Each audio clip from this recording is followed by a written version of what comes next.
Yeah. You know, these are the senator from, I believe it was Utah, Ensign, and the evangelical hypocrites that preach morals and how we all should live as they're having affairs and have the skeletons come out of their closet.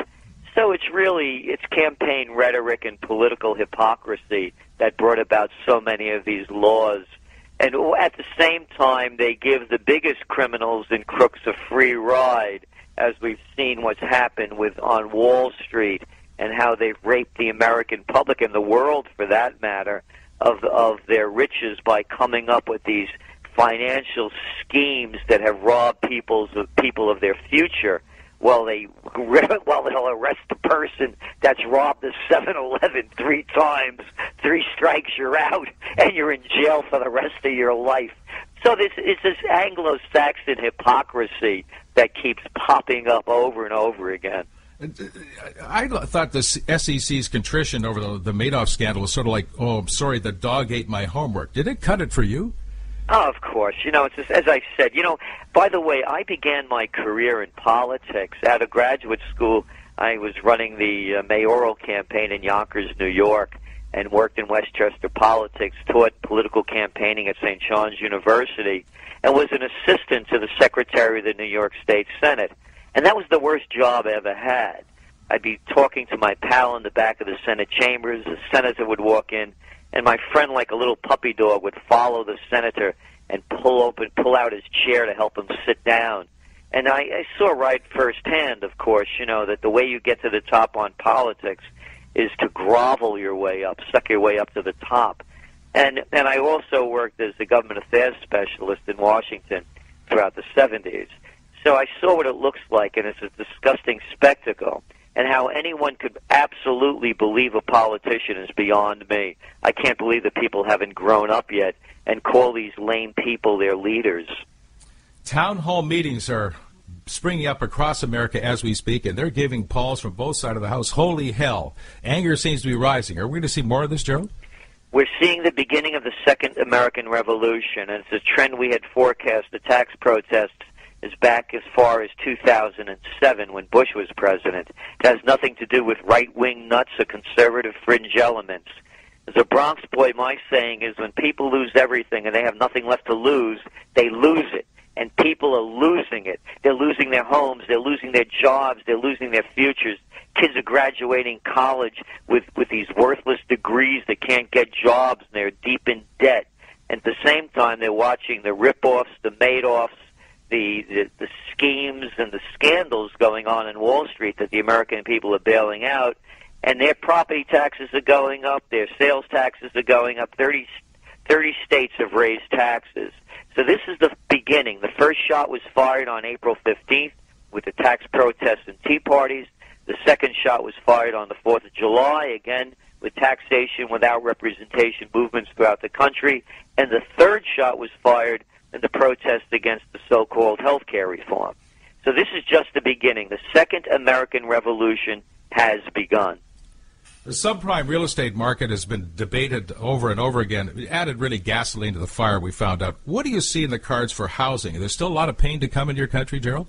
Oh, yeah, absolutely. The Deutsche Bank they're forecasting that by 2011, more than half of the homes with mortgages will be worth less than their mortgages are worth, so they'll be underwater.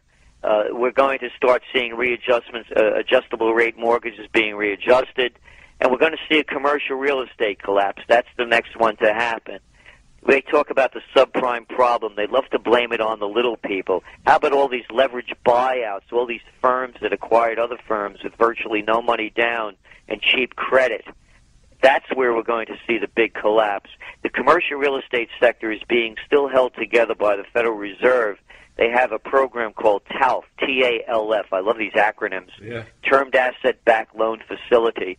Could you imagine they're loaning commercial real estate developers, giving them free money basically to keep the scam and the scheme alive?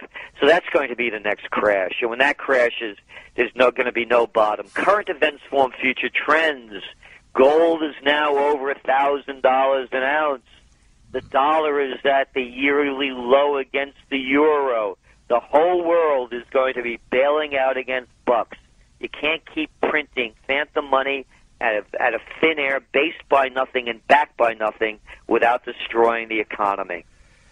Pretty stark outlook, so I want to swing over to something that's very charming. I just ordered a book that I can't wait to get in from Amazon. Tell us about your book, what ZZ gave Homeboy. Honey Boy. Honey Boy, I'm sorry, can't even read my own writing. Well, that's all right. My Zidzi is the Neapolitan dialect for auntie. She was my aunt. Yeah. And I was going through a terrible divorce after being married for 23 years, and I took a lot of I used to go visit Zidzi every week. He was living in Rhinebeck, New York, north of New York City, and she lived down near the city. So on my way back and forth, I'd visit her. And one day I was there, and I was washing the dishes. She could hardly walk, and she said to me, "You know, Gerald, I was listening to the news all day yesterday. What a bunch of expletive deleted. They must think we're all morons." And I took her words, what she kept saying, and I realized that this was an America today that was an America very different from when I grew up. And the values and morals of the past were long gone.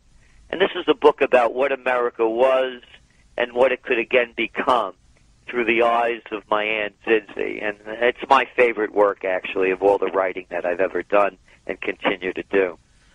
I can't wait to get the book. As I said a moment ago, I just ordered it. You can get it in Canada, by the way, at chapters.ca or through Amazon.com. I have a picture, although you've all given us a picture of your aunt already, but a picture of hers, sort of like Marty Scorsese's mom playing Joe Pesci's ma in Goodfellas, you know, one of those charming ladies that know more than a lot of people. Gerald, we'll let you go. I know you're terribly busy at Trends Research. We really appreciate the input here, and to you and your team, the very best for the fall season. We'll look to your guidance in the next couple of weeks for sure.